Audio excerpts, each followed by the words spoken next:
Orang yang tidak berjinakan hatinya dengan dunia dan tidak mencintai selain Allah Ta'ala, dan ia rindu kepada perjumpaan dengan Allah, maka ia terlepas dari penjara dunia dan kekerasan nafsu syahwat di dunia. Ia datang kepada yang dicintainya, terputus daripadanya segala rintangan dan yang memalingkan, dan menjadi sempurna atasnya kenikmatan serta aman dari kehilangan untuk selama-lamanya. Maka untuk seperti inilah hendaklah beramal orang-orang yang beramal. Artinya bahwa orang yang hatinya itu tidak jinak dengan duniawi dan dia mencintai kepada Allah Subhanahu wa Ta'ala dan dia ingin berjumpa dengan Allah, maka orang ini begitu dia meninggal dunia, dia tidak akan menemui sesuatu yang menyakitkannya. Karena dengan kematian itulah dia terbebas daripada halangan, daripada rintangan untuk bertemu dengan Allah Subhanahu wa Ta'ala. Ini lawan daripada yang sebelumnya. Orang yang hidupnya mencintai dunia dan tidak ingin bertemu dengan Allah, nah orang ini apabila mati maka dia penuh dengan gigitan-gigitan ular dan kalajengking. Karena dia berpisah dengan segala yang dicintainya daripada dunia dan dia bertemu dengan Tuhan yang selama ini dia tidak ingin berjumpa dengannya. Maka dengan kematian maka bermacam-macamlah siksa dan azab daripada ular dan kala yang ditemuinya di alam barzakh atau di alam kubur itu. Nah, bermula yang dimaksud adalah contohnya bahwa seseorang kadang-kadang ia mencintai kudanya.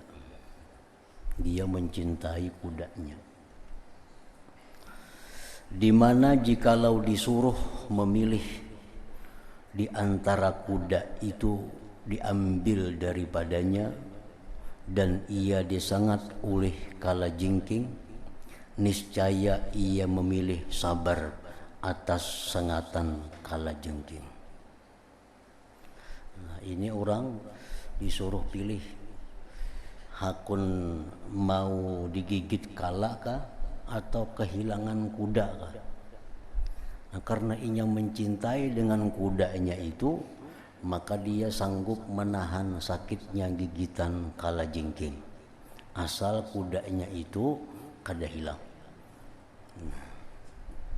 Contohnya lagi umpamanya di situ ada barang benda yang dia cintai. Nah, untuk menyelamatkan yang dia cintai itu dia mesti melangkah masuk ke dalam api terlebih dahulu. Hendak menyelamatkan barang yang inya sayangi itu mesti masuk ke dalam api terlebih dahulu. Misalnya ini ada kebakaran, nah di rumahnya banyak barang harta benda yang dia cintai, baik itu manusia atau barang atau benda. Nah, rumah ini terbakar oleh api. Cuma karena dia sangat sayangnya dengan barang atau orang yang dalam rumah itu, dia bersedia menyeberang api. Nah, biar tubuhnya sakit asal dia bisa menyelamatkan barang yang dicintainya itu. Nah, berarti orang yang seperti ini, orang yang sangat sayang kepada sesuatu, dia rela berkorban biar tubuhnya dijilat oleh api. Nah, niscaya ia sabar atas sengatan kalajengking. Karena sayang dengan kudanya. Jadi kepedihan kepedihan berpisah dengan kudanya baginya itu lebih berat daripada sengatan kalajengking.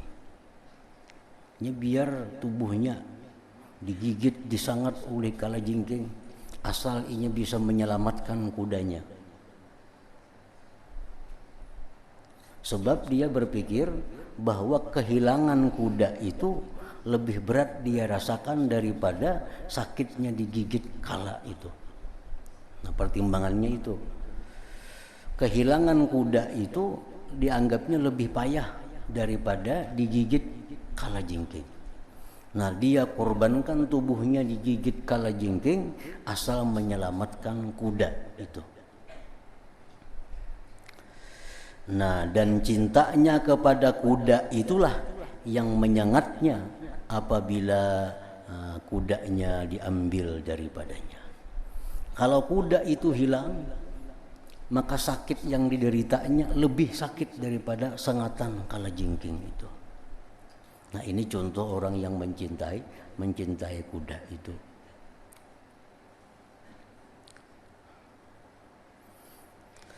Nah, maka hendaklah ia bersiap-siap untuk sengatan-sengatan ini. Kalau orang banyak mencintai benda, barang, manusia di dalam dunia ini, banyak yang dia cintai. Nah, maka dia begitu mati, maka dia mesti siap untuk menerima gigitan-gigitan karena kehilangan yang dia cintai itu. Satu yang dia cintai, kehilangan itu menyakitkan hatinya. Dua kehilangan, dua yang menyakitkannya. Tiga yang hilang yang dicintainya, tiga yang menyakitkannya. Empat hilang yang dicintainya, empat yang menyakitinya. Nah, jadi ular-ular kala-kala yang di alam kubur itu ditamsilkan dengan sakitnya dia karena berpisah dengan barang-barang atau orang-orang yang dia cintai tadi. Nah, jadi kalau orang tadi cintanya hanya kepada Allah, kalaupun dia mencintai dunia, cintanya pun karena Allah juga. Nah, orang ini begitu mati, nah, ini kadang akan mengetahui, kadang akan merasakan gigitan-gigitan kalajengking di alam kubur itu. Bahkan kesenangan yang didapatnya karena sudah bisa melewati halangan untuk bertemu dengan Allah Subhanahu wa ta'ala. Maka hendaklah ia bersiap-siap untuk sengatan-sengatan ini, karena sesungguhnya kematian itu mengambil daripadanya kudanya, kendaraannya, rumahnya, kebunnya, istrinya, anaknya, kekasih-kekasihnya, dan kenalan-kenalannya, dan mengambil daripadanya kedudukannya dan penerimaannya, bahkan mengambil daripadanya pendengarannya, penglihatannya, dan anggota-anggota badannya, dan ia berputus asa dari kembalinya sekalian yang demikian itu kepadanya. Nah, jadi artinya sakitnya orang yang mati itu tergantung sebanyak apa yang dia cintai daripada dunia ini. Makin banyak dia mencintai dunia ini, maka matinya makin sakit. Terutama sakitnya itu dia akan kehilangan yang dia cintai, yang tidak akan bisa dia dapatkan kembali. Jadi itu diibaratkan dengan sengatan-sengatan ular, sengatan-sengatan kalajengking tadi. Misalnya ada 20 macam yang dia cintai dalam dunia ini. Nah, maka di alam kubur dia akan menerima sakit, menerima siksaan seperti gigitan 20 ular atau 20 kalajengking. 30 macam yang dia cintai dari dunia ini, kendaraannya, rumahnya, kebunnya, anaknya, dan sebagainya. Makin banyak yang dia cintai, maka berpisah dengannya makin sakit. Nah, itu diumpamakan dengan gigitan-gigitan ular dan kalajengking itu.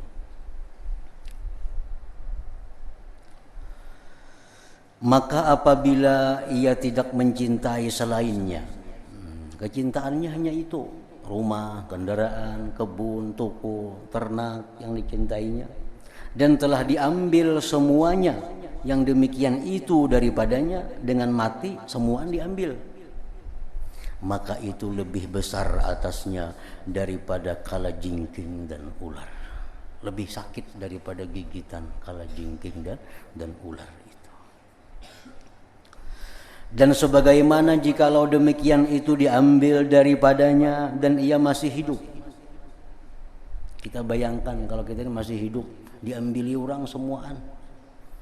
Kendaraan kita dirampas orang, rumah dirampas orang, bini dirampas orang, anak dirampas orang, kebun dirampas orang, semuaan diambil orang secara paksa.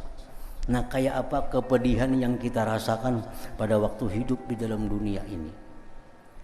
Nah, sehingga hanya selembar kain yang tersisa. Selain semuanya diambil, dirampas oleh orang secara paksa. Nah, bagaimana kita membayangkan sakitnya pada waktu yang demikian itu.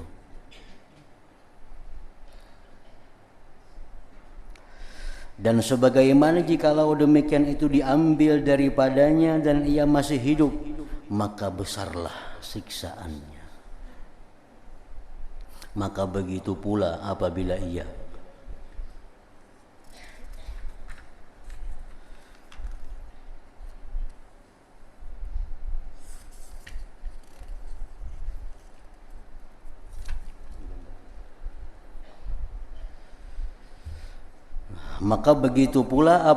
ia meninggal dunia. Karena sesungguhnya kami telah menjelaskan bahwasanya makna yang memperdapati kepedihan dan kelezatan itu tidak mati. Nah, orang yang mati itu bukan hilang kepedihannya, bukan hilang kelezatannya. Bahkan azabnya sesudah mati itu lebih berat.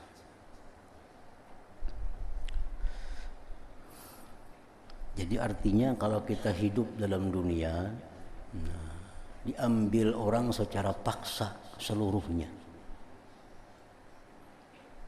tentu sangat menyedihkan.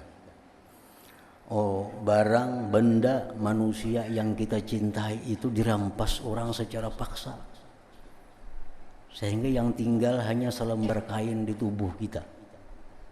Nah, kita membayangkan kayak apa sakitnya kita pada waktu itu. Nah, kalau kita mati ya demikian, sama halnya, dan itu lebih pedih lagi dengan kematian itu. Karena ia pada waktu hidup dapat terhibur dengan sebab-sebab yang dapat menyibukkan semua panca inderanya, dari duduk-duduk dan berbicara, dan dapat terhibur dengan harapan kembali kepadanya, dan dapat terhibur dengan harapan pergantian daripadanya, dan tidak ada hiburan setelah mati. Nah, kalau kita hidup dirampas orang seluruhnya dari kita, kita masih bisa aja menghibur diri.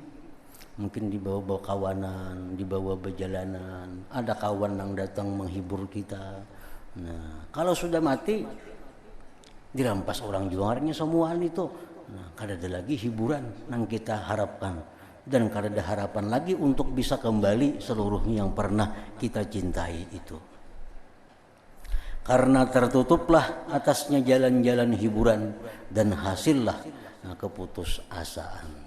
Jadi orang sudah mati itu, setelah dirampas daripadanya seluruhnya, dan dia menderita karena mencintai yang dirampas orang tadi, dan kada ada lagi yang menghiburinya.